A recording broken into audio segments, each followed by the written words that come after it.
Hi ನಮಸ್ಕಾರ ಎಲ್ಲರಿಗೂ. ಇವತ್ತು ನಾನು ಯಾವ ವಿಷಯದ ಬಗ್ಗೆ ಮಾತಾಡಕ್ಕೆ ಬಂದೇನಂದ್ರೆ ಡಿಜಿಟಲ್ ಅರೆಸ್ಟ್. ನಂಗೆ ನಿನ್ನೆ ಹಿಡ್ಕೊಂಡು ಒಂದು 20-30 ಕಾಲ್ಸ್ ಬಂದಿತ್ತು ಬೇರೆ ನಂಗೆ ಗೊತ್ತಿರೋ ವ್ಯಕ್ತಿಗಳಿಂದ. ಜೊತೆಗೆ ನಮ್ಮ ಸ್ಟೇಷನ್ದೊಳಗೆ ನನಗೊಂದು 5-6 ಕೇಸ್ ನಿನ್ನೆ ಹಿಡ್ಕೊಂಡು ಬಂದವು. ಅವ್ರೆಲ್ಲ ಬಂದದ್ದು ನನಗೆ ಒಂದೇ ಮಾತು ಹೇಳತ್ತಾರ, ಡಿಜಿಟಲ್ ಅರೆಸ್ಟ್ ಅಂತ ಹೇಳತ್ತಾರ. ಹಾಗಾದ್ರೆ ಇವತ್ತು ನಾವು ಏನು ಡಿಸ್ಕಸ್ ಮಾಡೋಣ ಅಂದ್ರೆ, what you mean by digital arrest, ಯಾವ ರೀತಿ ನಿಮ್ಗೆ ಅರೆಸ್ಟ್ ಮಾಡೋ ಬೆದರಿಕೆ ಹಾಕ್ತಾರ, ಬೆದರಿಕೆ ಹಾಕಿದ ಬಳಿಕ ನೀವು ಏನು ಮಾಡಬೇಕು, ಏನು ಪ್ರೊಸೆಸ್ ಮಾಡಬೇಕು, ನೀವು ಯಾವ ರೀತಿ ಪ್ರಿಕಾಷನ್ಸ್ ತೊಗೊಳ್ಬೇಕು, ಇವೆಲ್ಲ ಇವತ್ತು ಇದ್ರ ಬಗ್ಗೆ ಡಿಸ್ಕಸ್ ಮಾಡೋಣ. ಓಕೆ, ಹಾಗಾದ್ರೆ ಮೊದಲು ಡಿಜಿಟಲ್ ಅರೆಸ್ಟ್ ಅಂದರೆ ಏನಂತ ಯೋಚನೆ ಮಾಡೋಣ. ಡಿಜಿಟಲ್ ಅರೆಸ್ಟ್ ಅಂದ್ರೆ, ಫಾರ್ ಎಕ್ಸಾಂಪಲ್, ನಿಮ್ಗೆ ಯಾವುದೇ ಒಬ್ಬ ವ್ಯಕ್ತಿ ಕಾಲ್ ಮಾಡಿ ಏನು ಹೇಳ್ತಾರೆ ಅಂದ್ರೆ, ಸಪೋಸ್ ನಿಮ್ಮ ಅಕೌಂಟಿಗೆ ಯಾವುದೋ ಒಂದು ಮಕ್ಕಳ ಕಳ್ಳ ಸಾಗಣೆ ಮಾಡಿದ ನಂತರ ಅದರಿಂದ ಬಂದಂಥ ಹಣ ನಿಮ್ಮ ಅಕೌಂಟಿಗೆ ಏನಾಗಿದೆ, ಕ್ರೆಡಿಟ್ ಆಗಿದೆ ಅಂತ ಹೇಳ್ಬೋದು. ಒಂದೇ ಕಂಡೀಷನ್ಸ್ ಹೇಳ್ತಾರೆ, ಇದೇ ಕಂಡೀಷನ್ ಇರಬೇಕಂತಲ್ಲ. ಐ ಆಮ್ ಗಿವಿಂಗ್ ಎಕ್ಸಾಂಪಲ್ ಯಾವ ರೀತಿ ನಿಮ್ಗೆ ಹೇಳ್ತಾರೆ ಅಂತಾರೆ. ಯಾರೋ ಒಬ್ಬ ವ್ಯಕ್ತಿ ಕಾಲ್ ಮಾಡ್ತಾನೆ, ಕಾಲ್ ಮಾಡಿ ನಿಮ್ಮ ಅಕೌಂಟಿಗೆ ಈ ರೀತಿ ಅಮೌಂಟ್ ಬಂದದೆ ಹೇಳ್ತಾರೆ. ಜೊತೆಗೆ ಒಂದೇದು, ಎರಡನೇ ಕಂಡೀಷನ್, ನಿಮ್ಮ ಅಕೌಂಟಿಗೆ ಯಾವುದೋ ಒಂದು ಟೆರರಿಸಮ್ ಗ್ರೂಪ್ನಿಂದ ಅಮೌಂಟ್ ಬಂದದೆ ಹೇಳ್ಬೋದು. ಬೇರೆ ಬೇರೆ ಕಾಣಿಸಿರ್ಬೋದು, ಒಂದೇ ರೀಸನ್ ಅಂತಲ್ಲ. ನಾನು ಸಿಂಪಲ್ ಆಗಿ ಥಿಂಗ್ಸ್ನ ಈಸಿ ಮಾಡ್ತೀನಿ, ಕಾಂಪ್ಲಿಕೇಟ್ ಅದನ್ನ ಈಸಿ ಮಾಡೋಣ. ಓಕೆ, ಈ ರೀತಿ ಕಾಲ್ ಮಾಡಿದ್ಬೇಕು ಅವ್ರು ಏನು ಹೇಳ್ತಾರೆ. ಆದ್ರಿಂದ ಇದರ ನಿಮ್ದು ಏನದ ಅಫೆಂಡರ್ ಇದ್ದೀರಿ, ನೀವು ಆರೋಪಿ ಆಗಿದ್ದೀರಿ.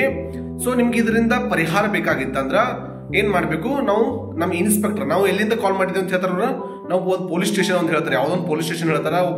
ಒಬ್ಬ ಇನ್ಸ್ಪೆಕ್ಟರ್ ತಮ್ಮದೇ ಒಂದು ಯಾವುದೋ ಇನ್ಸ್ಪೆಕ್ಟರ್ ಅಥವಾ ಯಾವುದೋ ಒಬ್ಬರದ್ದು ಹೈಯರ್ ಆಫೀಸರ್ದು ನೇಮ್ ಹೇಳ್ಬೋದು. ಹೇಳಿ ಏನ್ ಮಾಡ್ತಾರ, ಇನ್ಪರ್ಸೋನೇಷನ್ ಮಾಡ್ಕೋತಾರ. ಅಂದ್ರೆ ಅವ್ರು ಇರಲ್ಲ, ಬಟ್ ಹಂಗ ಅಂತ ಹೇಳ್ತಾರ.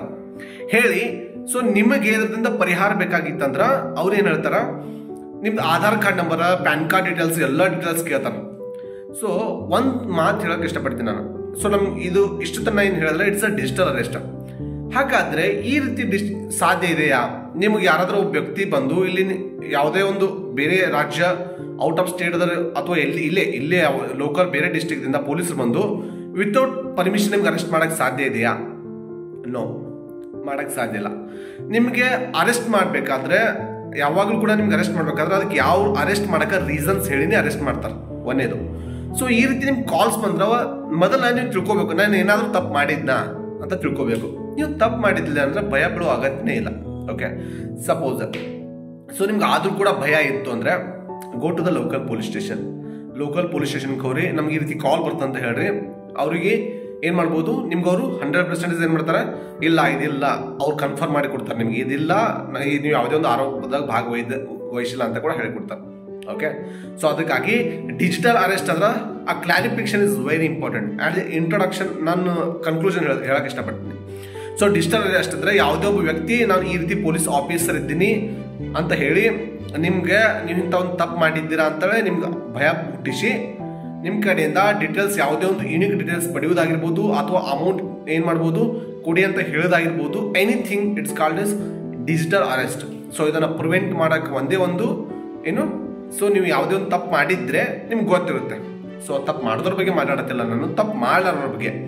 ಸಪೋಸ್ ಆಗಿ ನೀವು ಯಾವುದೇ ಒಂದು ತಪ್ಪು ಮಾಡಿರ್ಲಿಲ್ಲ ಅಂದ್ರೆ, don't worry about that, don't give anything. ನಿಮ್ಗೆ ಇರುವಂಥ ಯಾವುದೇ ಒಂದು ಪರ್ಸನಲ್ ID ಕೊಡುವ ಅಗತ್ಯ ಏನೂ ಇಲ್ಲ. ಅಷ್ಟು ಕೂಡ ನಿಮ್ಗೆ ಭಯ ಇದ್ರೆ, go to the local police station and they will concern about it. And thank you very much.